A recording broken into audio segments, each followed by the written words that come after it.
الحمد لله على إحسانه والشكر له على توفيقه وامتنانه وصلى الله وسلم على خاتم النبيين وإمام المرسلين سيدنا محمد بن عبد الله الأمين وعلى آله الطيبين وأصحابه الغر الميامين ما اتصلت عين بنظر ووعت أذن بخبر وسلم تسليما كثيرا كثيرا. أما بعد، فأعوذ بالله من الشيطان الرجيم. بسم الله الرحمن الرحيم. واضرب لهم مثل الرجلين جعلنا لأحدهما جنتين من أعناب وحففناهما بنخل وجعلنا بينهما زرعا كلتا الجنتين آتت أكلها ولم تظلم منه شيئا وفجرنا خلالهما نهرا. صدق اللہ العظیم. سب سے پہلے میں اس پروگرام کے آرگنائزرز کا تہہ دل سے شکریہ ادا کرنا چاہتا ہوں کہ انہوں نے بہت ہی ایک یونیک اسٹیپ اٹھایا ہے کہ ہم اس طرح کے مختصر سے پروگرامز کریں جہاں پہ نوجوانوں کو جمع کیا جائے اور موجودہ زمانے کے جو چیلنجز ہمارے سامنے ہیں امت مسلمہ کے سامنے، ان چیلنجز کو ڈسکس کیا جائے اور ان کا حل تلاش کیا جائے.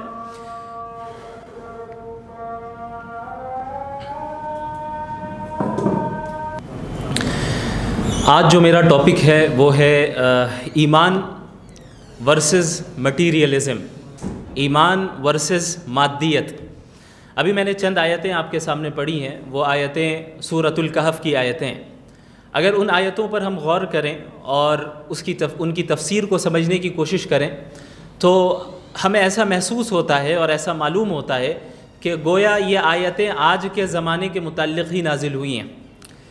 ان آیتوں میں اللہ رب العالمین نے دو دوستوں کا ذکر کیا ہے اور اللہ رب العالمین نے فرمایا کہ وَاضْرِبْ لَهُمْ مَثَلَ الرَّجُلَيْنِ جَعَلْنَا لِأَحَدِهِمَا جَنَّتَيْنِ مِنْ أَعْنَابٍ وَحَفَفْنَاهُمَا بِنَخْلٍ وَجَعَلْنَا بَيْنَهُمَا زَرْعًا.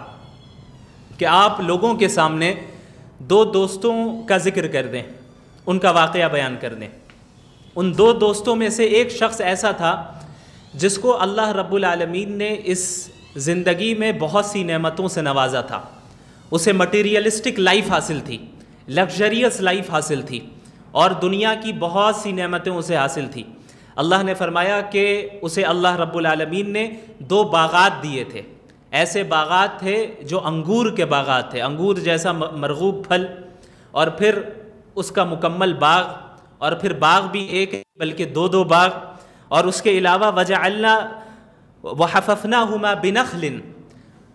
اس ان انگور کے دو باغات کو اللہ نے کھجور کے درختوں سے گھیرا ہوا تھا. یعنی انگور کے باغات بھی ملے ہوئے ہیں اور کھجور کے درخت بھی موجود ہیں. اسی طریقے سے وجعلنا بینہما زرعا، اور صرف اتنا ہی نہیں بلکہ ان دو باغات کے درمیان اللہ نے اسے کھیتی بھی دے رکھی ہے. اب یہ کتنی بڑی نعمت! اور صرف اسی پہ اکتفا نہیں بلکہ آگے اللہ نے فرمایا کلتا الجنتین آتت اکلہا. یہ جو دو باغات ہم نے اسے دیے تھے وہ باغات ایسے نہیں تھے کہ جو بیکار ہو، بلکہ پھلوں سے لدے ہوئے باغات. اب آپ ان چیزوں کو گنیں. سب سے پہلے انگور جیسے مرغوب پھل کا باغ، اور وہ باغ بھی ایک نہیں بلکہ دو. پھر دونوں باغات کھجور کے درخت سے گھرے ہوئے، اور پھر ان باغات کے درمیان کھیتی. اور پھر اس کے بعد اللہ نے فرمایا وَكَانَ لَهُ ثَمَرٌ وَفَجَّرْنَا خِلَالَهُمَا نَهَرًا. اور دو باغات بھی ایسے ہیں کہ جو پھلوں سے لدے ہوئے، اور پھر ان دو باغات کے درمیان ہم نے ان کے لیے، اس شخص کے لیے نہر بھی نکال دی. اب آپ اس زمانے کے اعتبار سے اگر اس چیز کو دیکھیں تو ہمیں معلوم چلے گا کہ اس وقت کی جو لگژریس لائف ہو سکتی تھی وہ لگژریس لائف اس شخص کو حاصل تھی. مادی اعتبار سے، مٹیریلسٹک لائف کے اعتبار سے اس کے پاس کوئی کمی نہیں تھی. کھانے پینے کے لیے سامان، باغات، کھیت موجود ہے، نہریں موجود ہیں، اور وہ آرام کے ساتھ، کھجور کے درخت موجود ہے، وہ آرام کے ساتھ جو ہے اپنی زندگی بسر کر رہا ہے. لیکن اس کا جو دوسرا شخص تھا، اس کا جو دوسرا ساتھی تھا، وہ ساتھی ایسا تھا جس کے پاس یہ نعمتیں نہیں تھی، لیکن وہ شخص ایمان والا تھا. دو دوست تھے جس کے پاس دنیاوی نعمتیں تھی، لگژریس لائف تھی. وہ شخص ایسا تھا جو مومن نہیں تھا، لیکن اس کا جو دوست تھا وہ مومن تھا، لیکن اس کے پاس یہ نعمتیں حاصل نہیں تھی. تو ان دونوں کے درمیان کچھ کنورسیشنز ہوئے، کچھ ڈسکشن ہوئی جس کا ذکر اللہ نے سورۃ الکہف میں فرمایا ہے. اور اگر ہم اس چیز کو اور ان آیتوں کو اور ان آیتوں سے جو ہمیں لیسنز ملتے ہیں اگر ہم نے ان کو سامنے رکھا تو میں سمجھتا ہوں کہ آج کی زندگی میں اور آج کے زمانے میں جہاں ہمارے یہاں ویسٹرن سویلائزیشن کا غلبہ ہے، مادیت کا غلبہ ہے، مادہ پرستی کا غلبہ ہے، مٹیریلزم کا غلبہ ہے، جہاں ہم نے مٹیریلسٹک لائف کو ہی سب کچھ سمجھ کے رکھا ہے، اللہ نے ان آیتوں کے ذریعے آج کے زمانے کے لوگوں کو خاص طور پر رہنمائی فرمائی ہے.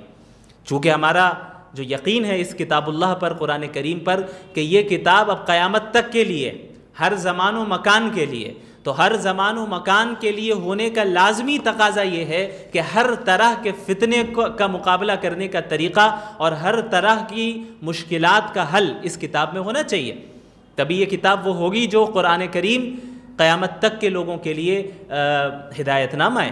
اور اسی لیے اللہ رب العالمین نے آج کے زمانے کے لوگوں کے لیے بھی اور ہر اس زمانے کے لوگوں کے لیے جہاں پہ مادہ پرستانہ مزاج بن چکا ہے، جہاں مٹیریلزم والا مزاج بن چکا ہے، اسے ہمیں کس طریقے سے اس کا مقابلہ کرنا ہے اور دنیا کی حقیقت اور زندگی کی حقیقت کو کس طرح سمجھنا ہے، اللہ نے ان آیتوں میں بیان فرمایا.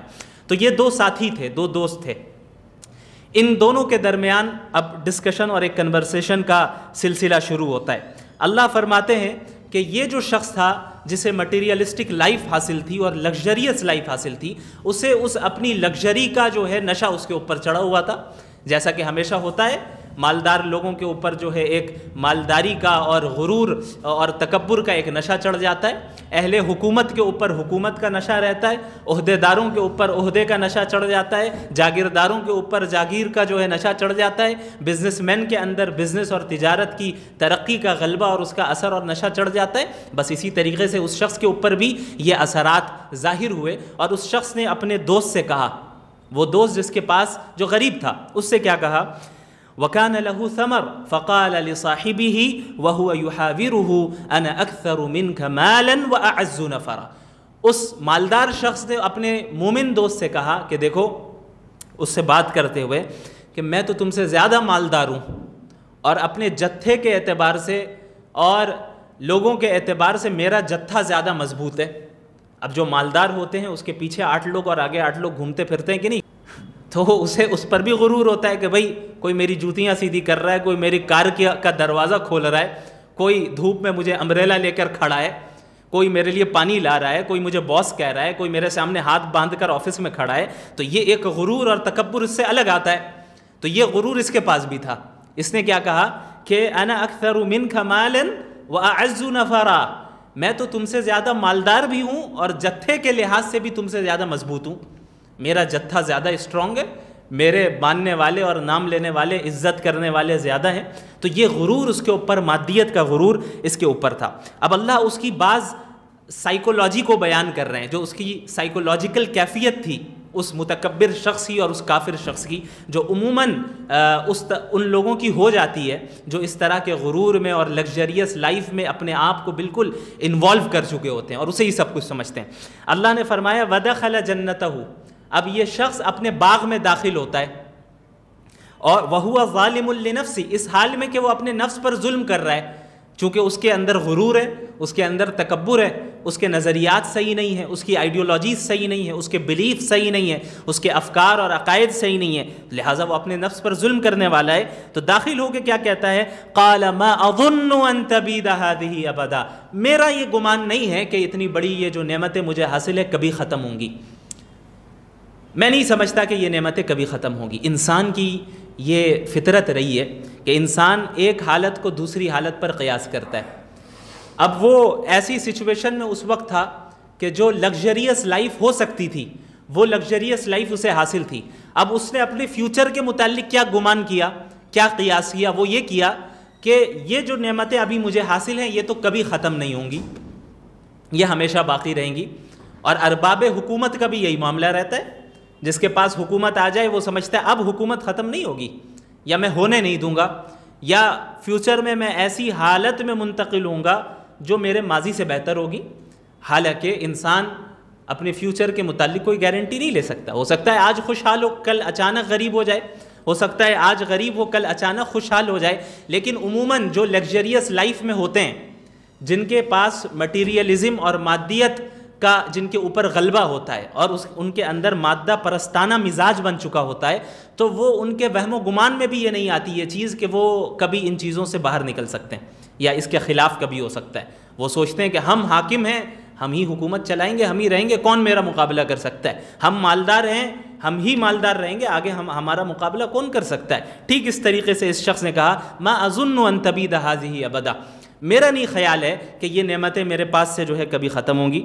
وما اظن الساعۃ قائمہ، اور میرا یہ بھی گمان نہیں ہے کہ قیامت کبھی قائم ہوگی، چونکہ وہ اپنے باغ کا خدا خود بنا ہوا ہے، اس کے اندر اس نے اپنے اندر ہی خدائی کا دعویٰ کیا ہوا ہے، ٹھیک اسی طریقے سے جس طریقے سے فرعون نے کیا، انا ربکم الاعلی، میں تمہارا سب سے بڑا رب ہوں۔ کیوں کہا؟ اس کے اوپر مادیت کا غلبہ تھا، اور مادیت کا اور مٹیریلسٹک لائف کا ایسا غلبہ ہوا کہ یہ چیز اس کے ذہن سے نکل گئی کہ میرے علاوہ بھی کوئی ہے، میرے علاوہ بھی کوئی آ سکتا ہے۔ تو وہ کیا کہتا تھا کہ بھائی قیامت نہیں قائم ہوگی، میں ہی تمہارا سب سے بڑا رب ہوں۔ بھائی مصر کی حکومت کس کے پاس ہے؟ مصر کی بادشاہت کس کے پاس ہے؟ مصر میں موجود باغات پر کس کا کنٹرول ہے؟ مصر میں پر چلتی اور بہتی نہروں پر کس کا کنٹرول ہے؟ تو یہ مادیت کا جب غلبہ فرعون کے اوپر آیا، تو جب یہ غلبہ اتنا زیادہ ہو جائے جو اس کا آخری درجہ ہوتا ہے وہ خدائی کا دعویٰ ہوتا ہے، کہ ایک انسان جو ہے خدائی کا ہی دعویٰ کر جاتا ہے، کہتا ہے کہ بھئی میں ہی خدا ہوں۔ تو یہ جو شخص تھا یہ بھی مٹیریلسٹک لائف میں اتنا زیادہ پھنسا ہوا تھا، اور پیسے، دنیاوی ترقی اور جو ہے مالداری، اور اس کے علاوہ ساز و سامان، باغات، کھانا پینا، لگژریس لائف کا اتنی اس کے اندر چاہت پیدا ہو گئی تھی کہ اب وہ حقیقت سے اندھا ہو چکا تھا۔ اب اس نے کہا ما اظن کہ وما اظن الساعۃ قائمہ، میرا نہیں خیال ہے کہ قیامت ویامت کوئی چیز ہوتی ہے۔ کیوں؟ کیونکہ قیامت نظر نہیں آ رہی ہے، باغات تو نظر آ رہے ہیں، ابھی اسی پر میں آؤں گا۔ وما اظن الساعۃ قائمہ، اگر آپ نے ایک اصول کو سمجھ لیا جو میں انشاءاللہ عنقریب بیان کروں گا، اس اصول کو اگر آپ نے اپنے ذہن و دماغ میں، دل و دماغ میں بٹھا لیا، انشاءاللہ تعالی آپ کبھی بھی وہ اعتراضات یا ویسٹرن دنیا کی وہ آئیڈیالوجیز جو اسلام کو چیلنج کر رہی ہیں ان کے سامنے کبھی نہیں جھک سکتے آپ، انشاءاللہ تعالی اللہ کے حکم سے۔ اور وہ نقطہ اور وہ حل قرآن نے بیان کیا، یہ میرا اپنا نہیں ہے۔ قرآن میں اللہ فرما رہے ہیں وما اظن الساعۃ قائمہ، وہ شخص کہتا کہ میرا نہیں گمان ہے کہ قیامت کبھی قائم ہوگی، اور وَلَئِن رُدِدتُّ إِلَىٰ رَبِّي، لیکن اگر ہو بھی گئی